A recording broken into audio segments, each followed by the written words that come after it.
Okay, let's talk about transition assessment. Assessment being the responsible, appropriate measure to take when planning for intervention and goal setting, IEP goal setting. So what we're going to do is we're going to walk through the various reasons why we do transition assessment, the types of questions we're trying to answer, the types of assessments that might help us answer those questions. And here's the agenda or the outline for what it is that we're going to be talking about. Okay. Let's start out by talking about the Division on Career Development and Transition, which is actually a division of Council for Exceptional Children, and that's the organization. The DCDT is the organization within CEC, Council for Exceptional Children, that focuses specifically on transition programming. It's something that I've been a member of for years and years, and in fact, in my past served as, not too long past, served as national president of the division. So it's obviously an organization that holds a great deal of merit for me professionally, and hopefully would be an interest for you as well to become a part of. But anyway, the Division on Career Development and Transition defined this. Pat Sitlington came up with a definition stemming from that division that has still stood the test of time, even through reauthorizations of IDEA.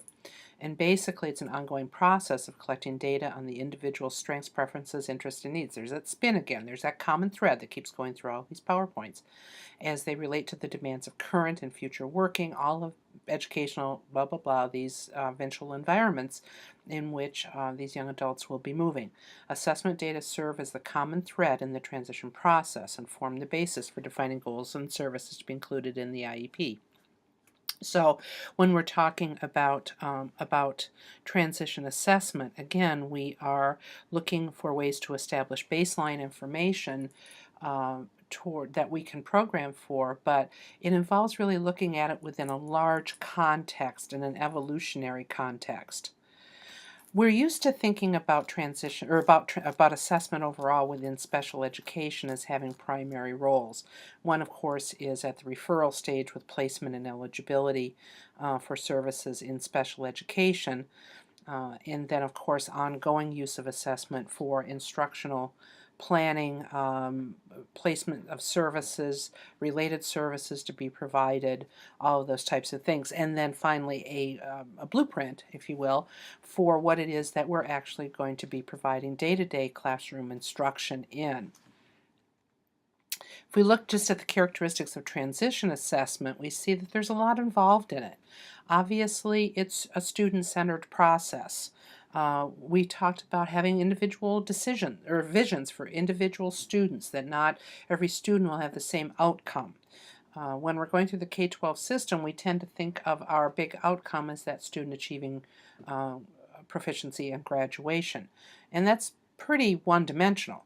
When we're looking at transition assessment, we're looking at, again, that holistic view, that entire student as they're moving into post-school roles. So we're looking at not just can he complete the school requirements, but can we establish where this student wants to go residentially, employment-wise, schooling-wise, community access-wise, personal, social, relationship-wise, and be able to identify what skills are needed to get there, to be proficient in those areas, and then where that student stands in relationship to the acquisition of those skills. And that's what transition assessment will tell us, and that's the baseline from which we should start our planning and our interventions.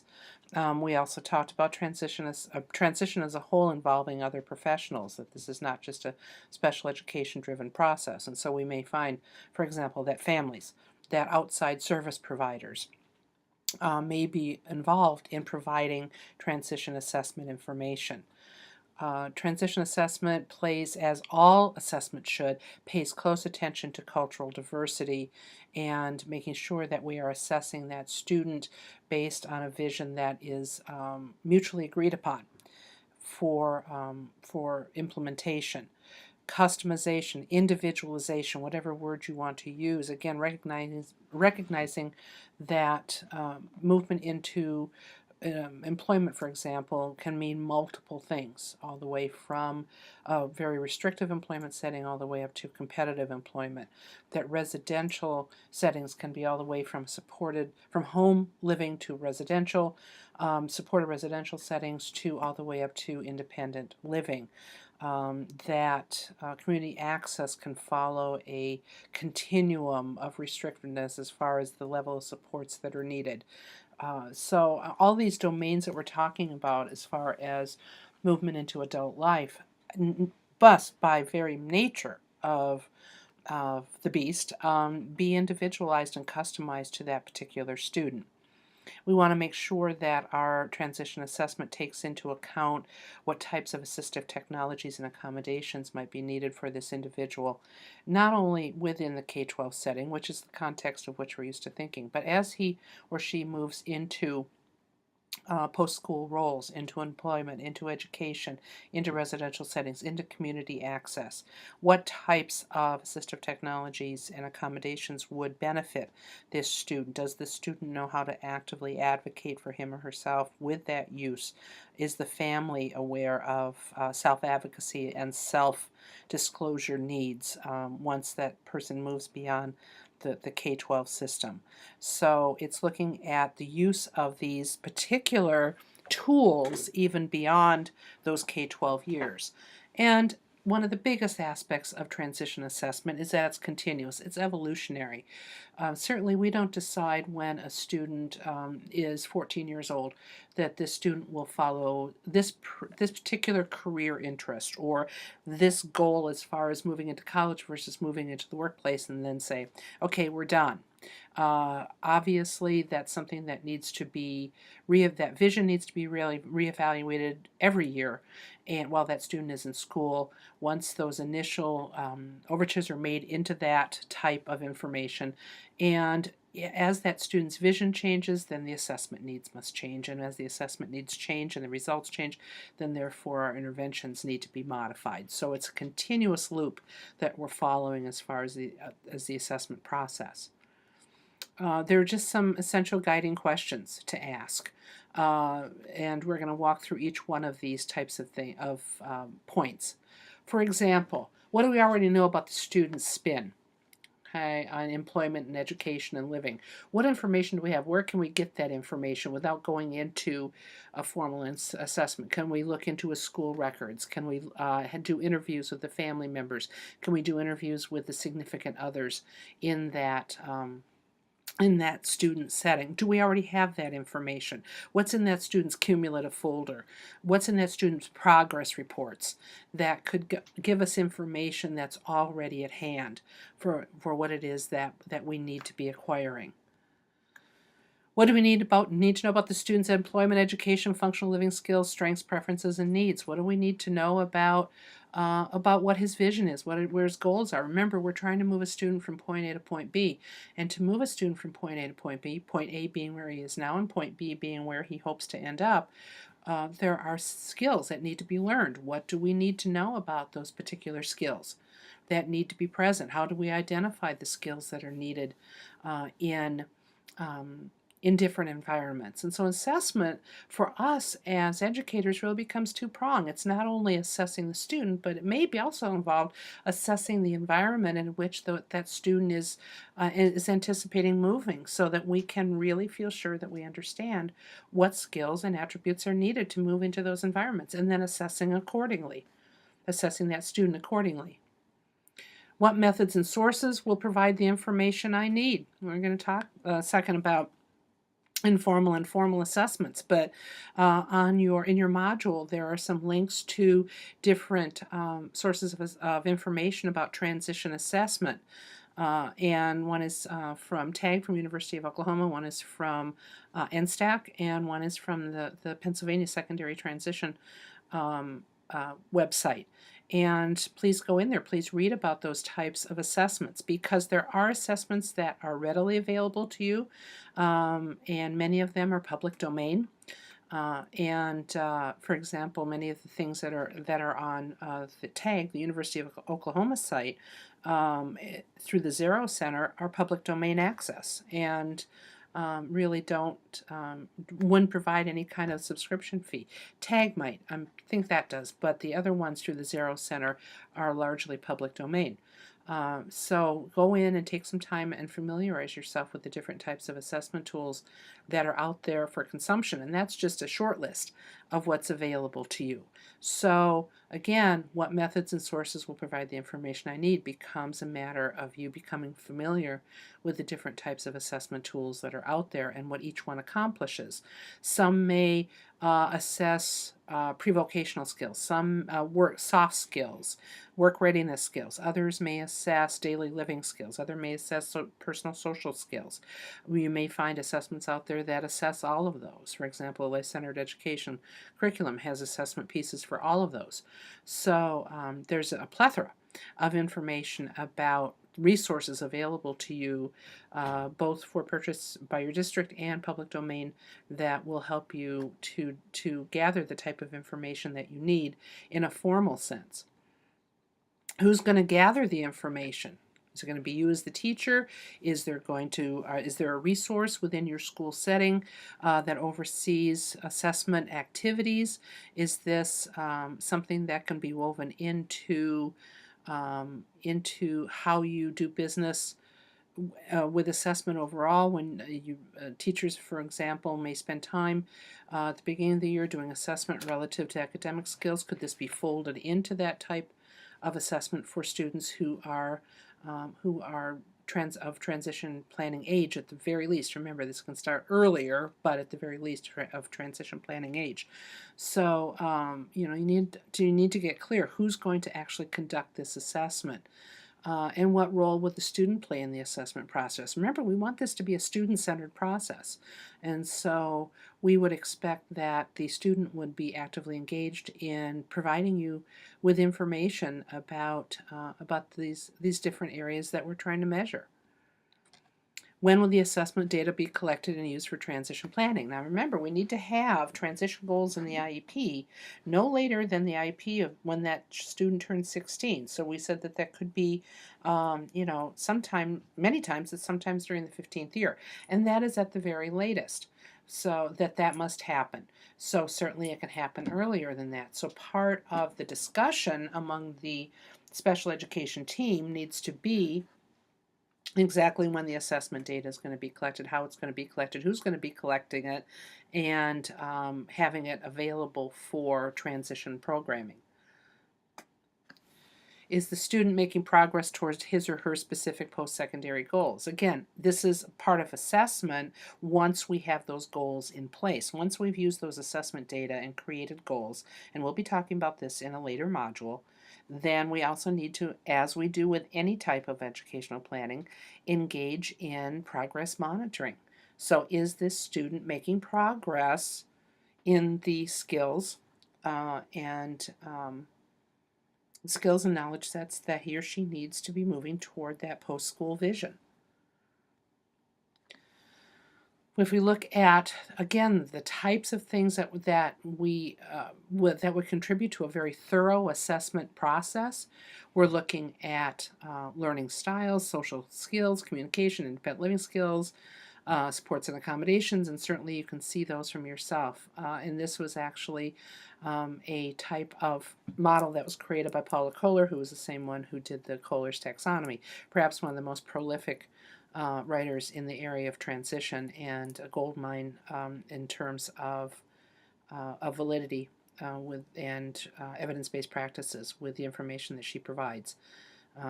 So this is, obviously a much fuller range than we typically think of when we think about assessment of a student to determine IEP goals, because we're usually just linked to progress in the academic goals. But you can see that there's many other pieces that belong to this assessment process, which makes it more challenging for us as educators, because no one can deny that these are essential things that need to be assessed. But again, when do we build it into our context as school professionals to make sure that these assessments are done? Remember that when we talked very earlier on about the changes to IDEA and IDEA 2004 and how the focus on transition assessment really became, it has to be age appropriate. It has to be able to specifically identify those skill needs. It needs to be able to lead to effective transition programming, and that is a monitorable accountability factor to which schools and states are held. So this is not something to be taken lightly, and something that really needs to become part of the thought process for secondary educators. Okay, I mentioned some of the formal assessments that you can look at. Some are norm referenced, some are criterion referenced. Obviously, norm referenced or normed against a population. Criterion referenced are more just normed against that individual. It's an idiosyncratic measure. Can the student do it or not do it? As opposed to norm referenced, which is how does he do it compared to everybody else in the norming sample. So, but either way, these are considered to be formally created assessments. So many of the things that you'll see on those websites that I sent you to in this module would be considered to be formal assessments, because they have been something that have been field tested, that have a degree of reliability and validity to them through their vetting process. However, we also, and these are just some of the types of skills that, or the assessments that are available to you, and you can find many of these on those sites that I sent you to as good starting points. But there's also informal assessments, and these are things many times that may be teacher made or just may be informally gathered. Learning style inventories are very important. We don't think about that. We think about that in terms of delivering academic skills, but we also need to think about it in terms of how does the student learn best in terms of acquiring functional skills, daily living skills, personal social skills. Does he do better through direct instruction, big D, big I, direct instruction, little d, little I, through discrete trial training, through basic, Madeline Hunter lesson plan delivery? How does he best learn? How to acquire skills? And what we're doing is we're actually upping the ante with this by saying we're not just assessing academics, but we're also looking at how does he best acquire skills that fall elsewhere in the curricular needs. Curriculum-based assessments. Again, we're not ruling out academics for students. Depends on what their post-school vision is. If academics are something that are needed, if a certain degree of proficiency in academics is needed for an individual to move into their planned environment, then we need to keep track of how that student is performing in their academic skill development. But curriculum-based assessments could also be used in more non-academic functional types of skills as well. It's basically just assessing that student against the skills that are embedded within the curriculum. So again, it's very idiosyncratic, but it's not standardized like the formal ones because it's based on the curriculum you're using. Then we could use something just as simple as observational reports, information that parents and other teachers give us about that student as we're trying to figure out what skills and attributes this student has. Situational assessments are interesting because they're ways of assessing the students within the environments in which skills need to be used. And again, we're not used to doing that because we're used to just assessing them within the school setting. But keep in mind that many of the skills we're talking about that these students need preparation in don't occur naturally in that school environment. And so be able to assess the student in the community with community-based skills, in the home with daily living skills, in the workplace with pre-vocational or work readiness skills. Environmental analysis. Talked about that there were a couple different ways we could use assessment. One is to assess the student, but the other is to assess the environment. How can we know if a student wants to work in a particular job setting? We as teachers may not know what that job entails. We may not know the skills that are necessary. Employers may be unreliable resources because they're not educators. They don't know how to task analyze their own workplace in terms of readability levels or independent functioning levels. That's more our milieu, and so that way we may need to actually gather that information about those types of settings into which our students are hoping to head. We may use something informal like rating skills or checklists, and these are very usable in determining whether or not a student is able to or not able to do a particular task. I mentioned the life-centered education curriculum and the assessment tools that are present within that. A lot of that is checklist based as in terms of degree of proficiency. And so again, that's more formalized, but we can also create informal types of checklists as well. It may involve just an interview and asking pertinent questions of the student, of the parents, and this type of assessment, I think, lends itself very well to getting parents and families and teachers and students on the same page as far as transition planning, because we need to understand what each perspective is related to the anticipated post-school outcomes. So it's a valid use for that. We may use standard, we may be using adaptive behavior skills, behavior checklists. These are all important things that help paint a picture of where this student is performing. We may work with vocational educators to do an assessment of prerequisite skills, able to move into different types of work scenarios that may not require higher education training. And we may engage in person-centered planning if any of you have engaged in that, where we're actually doing futures planning involving others in that who are critical to that person's environment. Employers, friends, family, neighbors, all kinds of individuals that can contribute to information that we need to be able to map out a student's plan.